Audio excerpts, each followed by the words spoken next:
Hi guys, Rickson here, and welcome to my very first F1 2017 career mode video.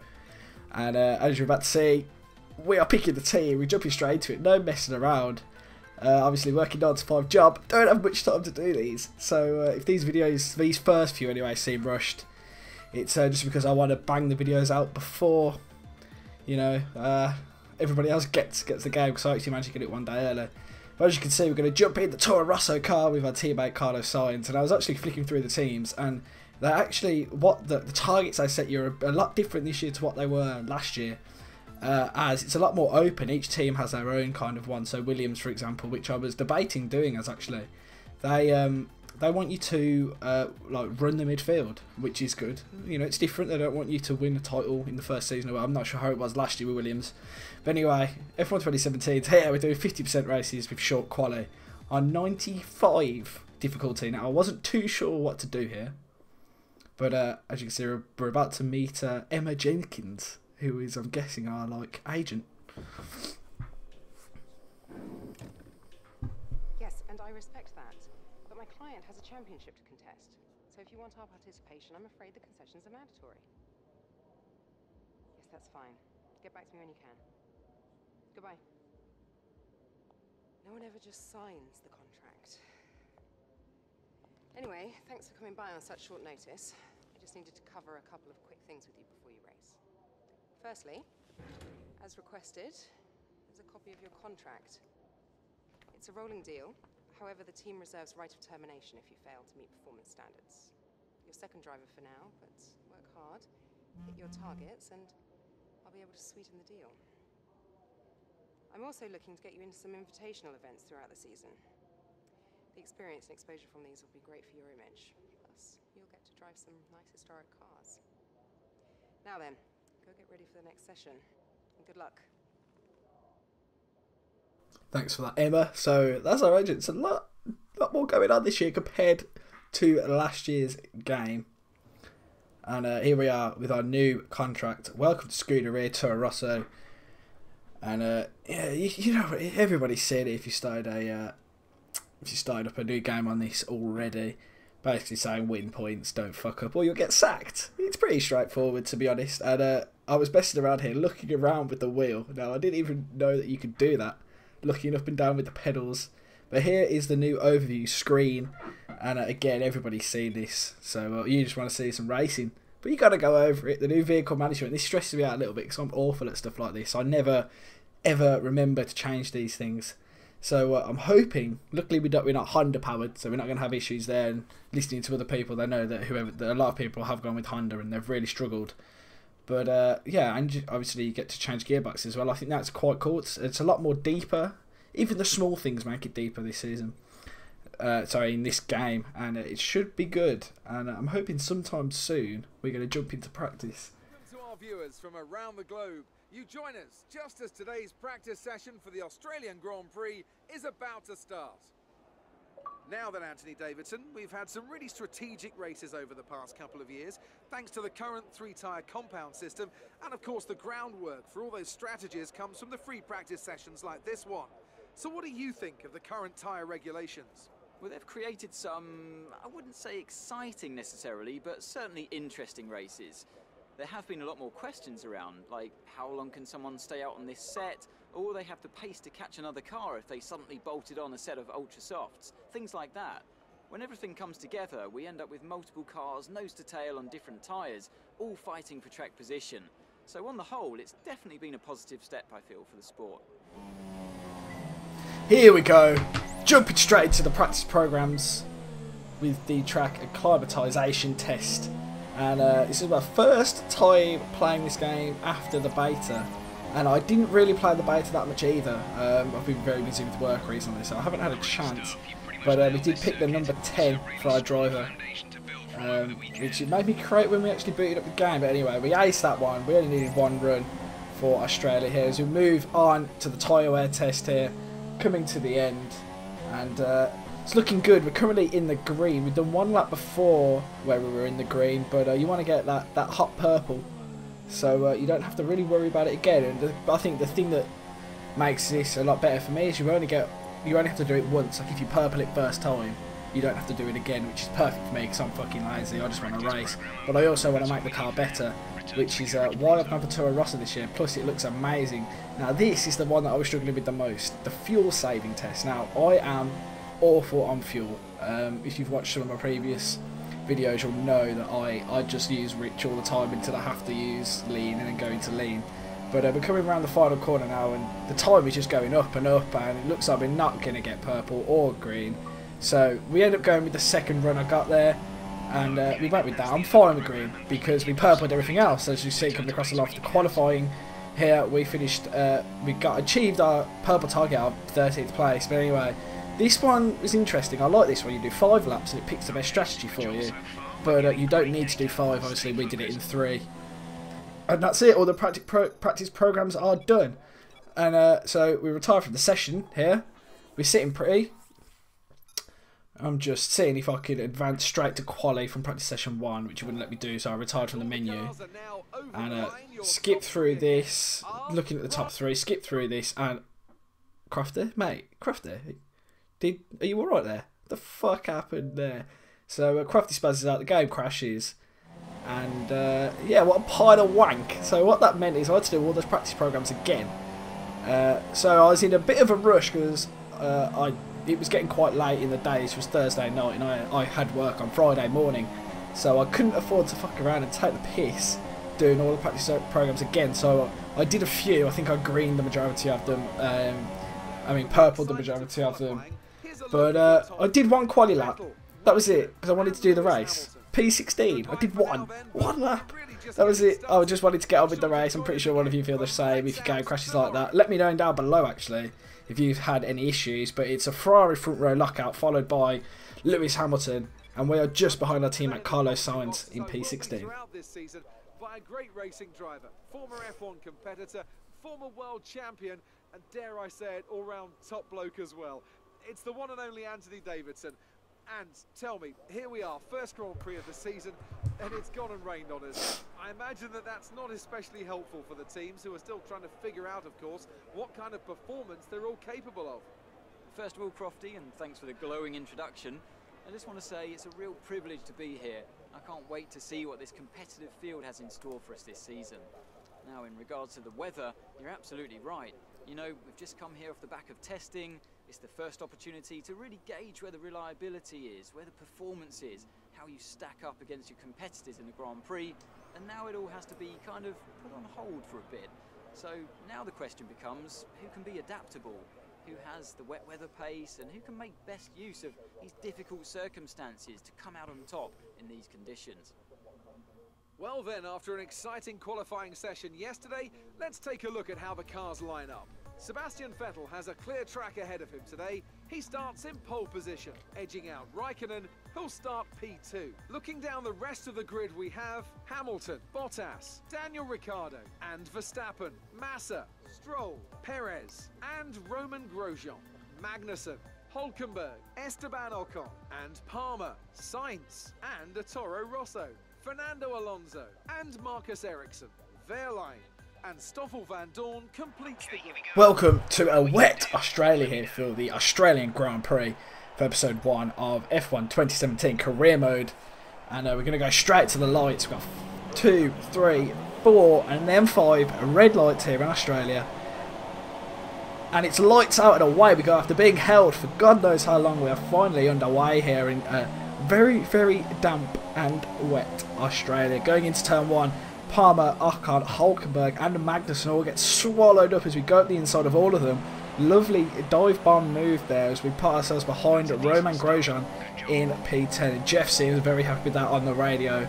Great start from us on our debut race. Going into the second corner up the inside of Romain. Another long range dive bomb there. We're going to hang it round the outside going into this corner. On the curbs a little bit. Makes us lose the back end, but it looks like we've got the move done as we push him out. Going over the curbs a little bit, getting another snap of oversteer, catching the car nicely there. And a hectic start. We've already made up a lot of places as we have pushed our way up into P10. And lap 1, decent start. It's very, very wet and it's going to rain the whole race. So I was preparing myself for a very long one, as I don't usually do 50% races, but I was feeling like you're going to get more content pleasure the longer the race is. But as you all know, I don't play. I play this game a fair bit, but not a lot, and I'm looking this year to play it a fair bit more, as it actually, this game feels really nice, especially on a wheel. I haven't played it on a pad. I don't think I'll play it on a pad because I'm awful on a pad, but yeah, we're out on a wheel. It feels very nice. The graphics are amazing. They may not come across that good in the video, but if you actually buy it and play it, the graphics are amazing. I recommend everybody go out there and buy this game, especially because the Noob Journey's coming back. What? You heard it here first. Anyway, end of lap 1. We've closed right up to the back of Lance Stroll. Sebastian Vettel leading the way here. I don't think he was on pole. I think he might have been second, so he's pipped Kimi Räikkönen to the lead there. As we finish lap 1, I'm checking all of the new little gauges we've got there. End of lap 2 now. We're still stuck behind Lance Stroll, and we've got Grosjean behind us in that Haas, but we're really looking to get past Stroll here, as Kimi Räikkönen now does the fastest lap of the race from second. So I was definitely right about Vettel pipping him in the first lap, as we're looking good. But look at the speed of that Williams up ahead there. Very quick. So my aim was to try and outbrake him into one of the corners, do a similar move to what we did to Romain Grosjean into this corner here, the third corner I believe this is. We're looking for it. Do we look? We have a little peak, but we think better of it now as we get right up to the back of Lance Stroll. Now we're going to look up the inside, think better of it again.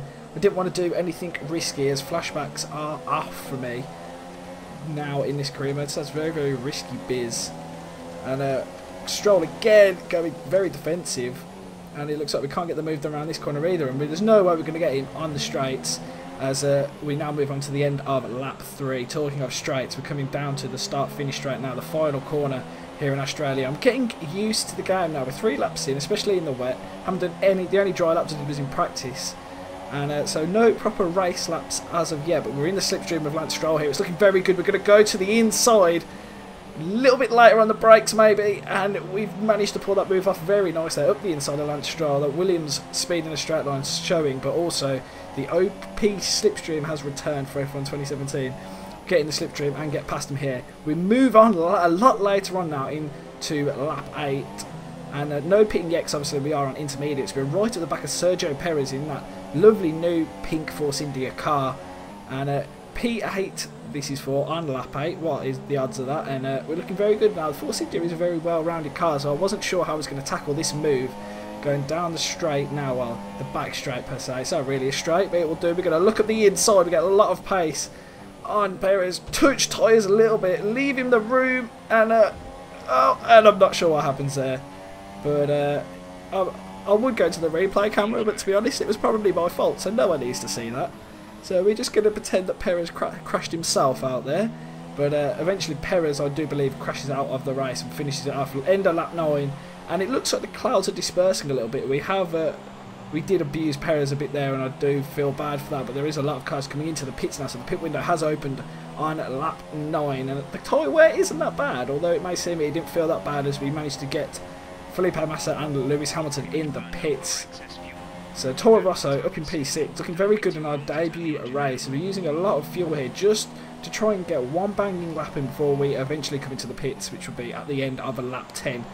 Speaking of the end of lap 10, here we are coming into the pits. Put it down into lean, and this threw me off a bit, this pit limiter thing. So I put it on and then realised that it slows me down, so I turned it off and then put it back on by the time I get into the pits. So we nailed it pretty much. A lot of braking. Into the pits we go. And we haven't got much fuel either, so you made sure I put it down into lead, into the pits. Old inters off, new inters on. Trying to get used to the whole holding the clutch and leaving leaving your own pit box per se. And it nearly worked for me there, but I definitely know this coming out of here. Pit limiter off, and out we go, trying to beat Marcus Ericsson and Fernando Alonso out into the pits. Here we go, we're going to squeeze it somehow. I don't know how we managed to squeeze that in there, but we squeezed our Toro Rosso car in between Marcus Ericsson and Fernando. And it looks like we're sitting pretty, again, behind P10, sitting nice behind Ericsson. I wanted to dispatch of these cars as we have a massive lock up there and then slide almost, Tokyo Drift-esque, through the 4th corner. Coming now later on into lap 11, we're still behind Ericsson here. Gonna look. The Sauber's definitely not got the legs on us here. We're gonna look to the inside, go to the outside now as he shuts us off completely there. Back to the inside for the corner. We're going to try and pull the same move we did on Sergio Perez again, and it's very, very close there. A little bit of a tyre tap, maybe a little bit more. I didn't want to take anybody else out in this race, so I left him the room and backed out of that move on the exit of that corner. As we're going to look at the inside again, going into the final sector, and it looks like we pulled it off. I think he moved out the way a bit there, to be honest. He could have defended a lot better than that, but he kind of backed out the move and let us pass. I mean, I'll take it. I'm not going to hold it against him, but it looks like we made a move there. Very, very nice. P10, again, behind Felipe Massa. Moving forward to lap 14. We have a massive moment there where we lock up horribly and end up going backwards. I put it into neutral in panic, and it looks like Marcus Ericsson and Fernando are going to get us again. Didn't want to fall too far back. I don't want to fall into the pack with Grosjean leading. And there's yellow flags ahead. That's not me, that's Fernando. Fernando Alonso is out of the race after a typical McLaren Honda engine failure, and the first virtual safety car of the game comes out for us here. And I do feel for Fernando in that Honda, and anybody else who's doing a Honda career mode. You shoot yourself in the foot there selecting those guys, really, as Marcus Ericsson comes to the pits at the beginning of lap 15, and that gives us another position. P9 sat behind Felipe Massa. And VSC ended, and our tyres are already quite worn, 16%. The engine, the MG UK, for example, 16% wear, still green. I'm not sure how I'm going to judge that going forward. Looking at other guys' career modes, they have really battered them early on, so I'm not sure if there's any certain way to save them. Coming to the end of lap 15, there's another car in the pits. I think that is Esteban Ocon in the Force India ahead of us.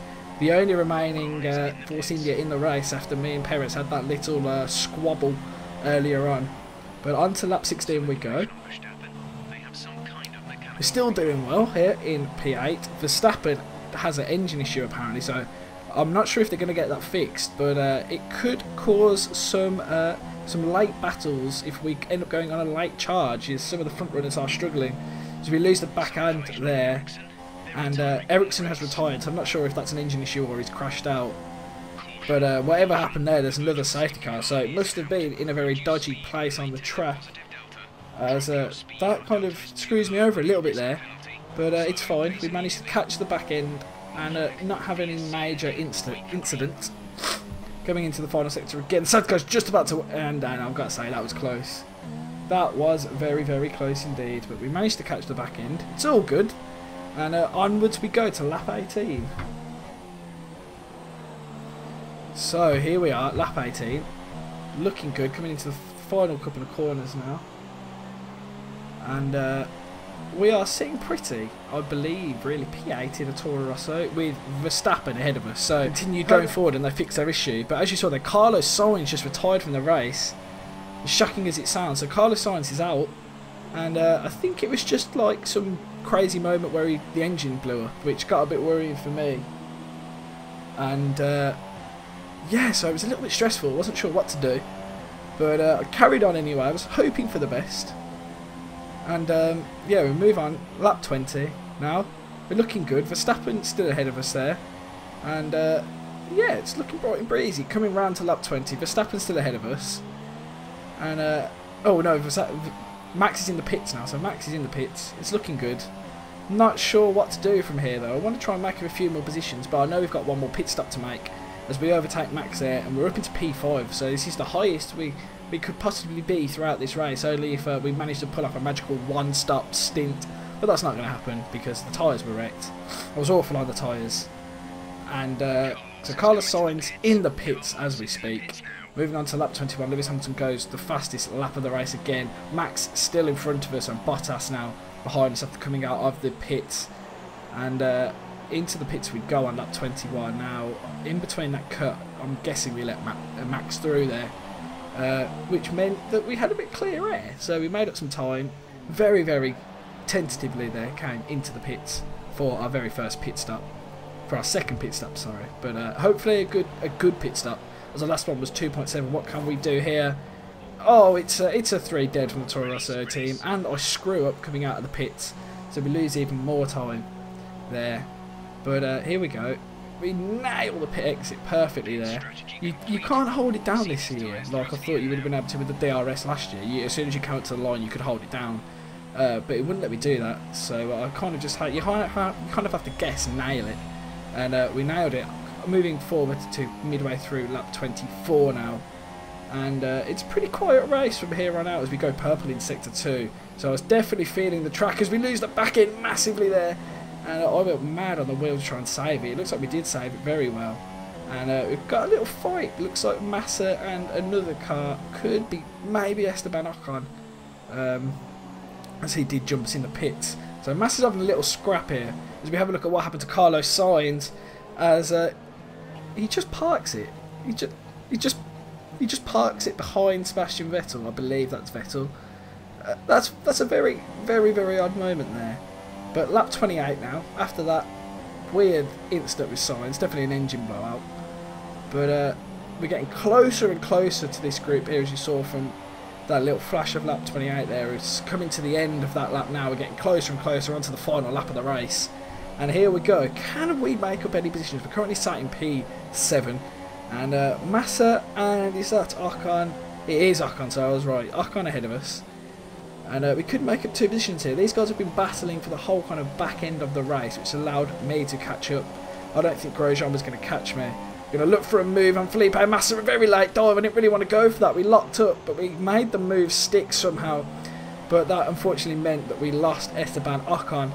And I'm not sure we're going to be catching him, but we made another place up into P6. Daniel Ricciardo wins his home Grand Prix here for the first race. And that shocked me a little bit because I don't think Red Bull were in contention to win. I think it was kind of Lewis, Valtteri, Vettel and Kimi. But it turns out Ricciardo won. So fair play to Danny Rick on his first, on our first F1 2017 race. He wins, flying the flag for Red Bull. And Bottas pops in a fastest lap, so he's definitely going to be up there. I think a whole second quicker than mine. Doesn't look like we're going to catch Esteban Ocon as we come around the final few corners. It's a very, very close. Could it be close? If we get a good run out of the final corner, can we get him? No, we don't. I've been struggling with that final corner all day. And it looks like 29 laps passed, and we cross the line to finish in a very, very solid 6th place. And we clawed it back from P16 on the grid, I believe I was. Managed to claw it all the way back from there. And a solid P6.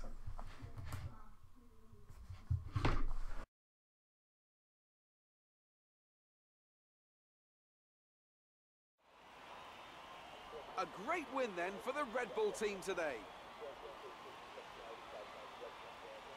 Anthony, what do you think made the difference here?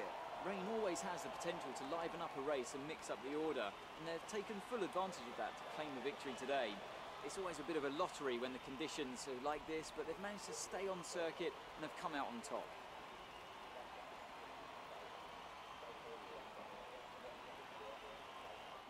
And I can see now the drivers are making their way out.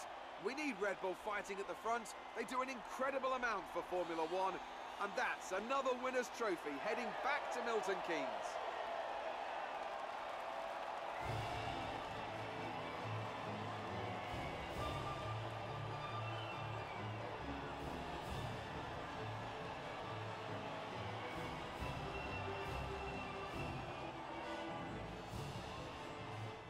And after this round of the World Championship, here's how things look in the Drivers' Table. Daniel Ricciardo takes over the lead of the Drivers' Championship after that excellent result. And now I'd like to ask you, Anthony Davidson, who was your driver of the day?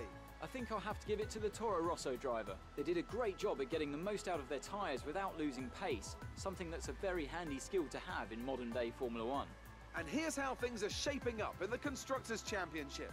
Red Bull move to the top of the table. So there it is, guys. Solid result for us, sitting pretty in P6 in the Toro Rosso for our very first race. 16th on the grid. Esteban Ocon as well doing a solid job, starting 13th and finishing 5th, pulling off an amazing 1-stop. Same with Danny Ricciardo, hence the reason he won. Look at all the DNFs we had: Vettel, Sainz, Raikkonen, Ericsson, and a couple of other guys at the bottom there. Anyway, guys, that has been the end of the Australian Grand Prix, but not the end of the episode.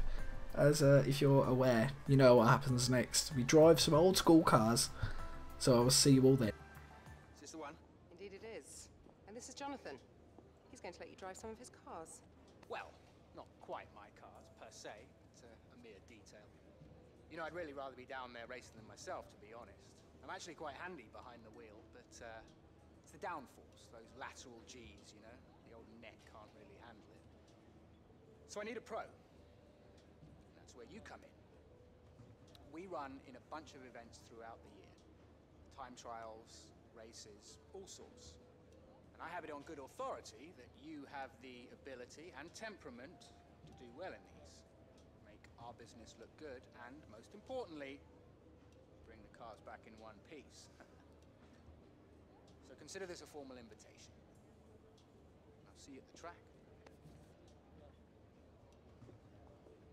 Now, I'd just like to step into my office. I'd like to Safe my G. So didn't catch his name, but you know, we're gonna have to go for that beautiful Renault, aren't we? That 2006 Renault. Everybody's doing it. You got it. It feels amazing. Drives like an absolute machine. And we're going to jump into some classic cars. Now, I haven't drove any yet. Well, at the time of recording this, I hadn't drove any. This was the first time. I wanted to save it all for the career mode. So you actually got to see the good and the bad. Obviously, me taking up Perez in the race earlier kind of screwed us over. But we're here. Japan. I think it is the West Circuit. I believe that's some old Gran Turismo knowledge coming in there. I believe it is the West Circuit. And yeah, so it should be fun. I'm glad they put these short circuits in. Definitely makes it better if you don't want to bang out a big race. You want to do a short one with some friends. You can put on one of the shorter tracks. I know they've got Silverstone, Japan, which we're on now, obviously, and Bahrain. Do they have a short one? Yes, they do. Crofty's talking shit here. No one cares. You've all watched this before. Most of you probably done it at this point. But yeah, basically pursuit. So as it pops up, you got to pass all the cars and finish it first, and the cars get progressively slower as you go up the grid. And 3 laps, and we're on the West Circuit here in Japan, or the West variation anyway of this track.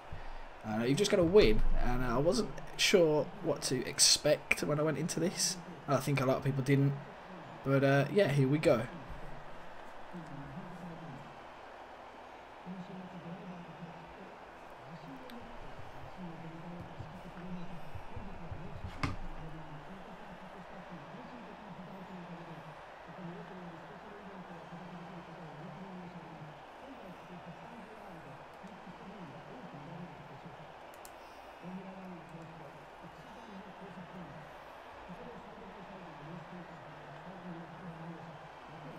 Here we go, we're on the grid from pursuit. I'm messing with the tyres. And 5, 4, 3, 2, 1. And we go here in this pursuit challenge in the Renault. And listen to the sound of that. Oh, the sound's absolutely amazing. They've got pretty close with the sounds actually. I wasn't really a fan of F1 back then, but I've definitely gone back and watched a load of races. As it was pretty much the glory days back in these times anyway. There's so much speed you can carry through these corners. The turning is amazing. I wasn't too sure how to handle it the first time, but I think I did a pretty good job in all honesty as we go perfectly set to one, as you would expect. And we absolutely float.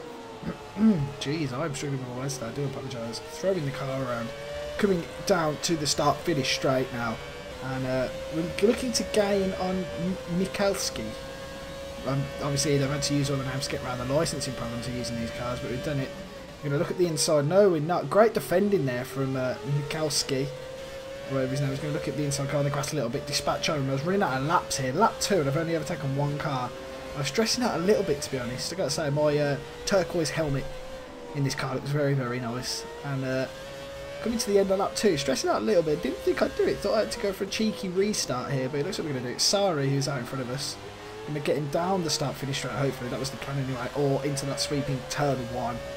That sweeping right-hander that is turn 1. Here we go. Into turn 1. Are we going to get Sari? In, little dive all the way through, holding off the brake and using a lot more kind of the flow of the corner to push the car in rather than braking and turning heavily, which in the F1 2017 cars is what you got to do. But obviously in these classic cars, not so much. It's a little bit easier. As we get a little collision there. It looks like we ruined up his racing a little bit. Come around to the final corner. Obviously the slow car is that DLC McLaren. We just barge him out the way. Fuck that guy. Lose a back end. Oh, shit. And we had to restart. Or do we? Or do we just cheat? I think we just cheat. Cheeky fucker. We do. We just cheat. And moving on now. We've got the final guy in front of us after dispatching of Kaufman. I guess that's how you say his name. In third. Round the final corner. A little sweep up the inside. Very, very nice. His cars are very, very sexy to drive. Coming across the line now. Just about do it. And we win the classic car. I'm not even sure what to call this. Classic car race. Whatever. Anyway, guys, that has been episode 1 of Toro Rosso Career Mode with me, Rickson. Thank you very, very much for watching. Expect a fair bit of content coming to the channel now. I'm not sure how. I'm not going to be able to pump these out as frequently as the other guys. But I hope you enjoy the pretty chill and laid back. Put it on, play the game, do a race, and listen to this at the same time. My soothing voice will be able to carry you through even the most stressful moments of F1 2017. Anyway, like I said, thank you very, very much for watching this episode. I've been Rickson, and I will see you all next time.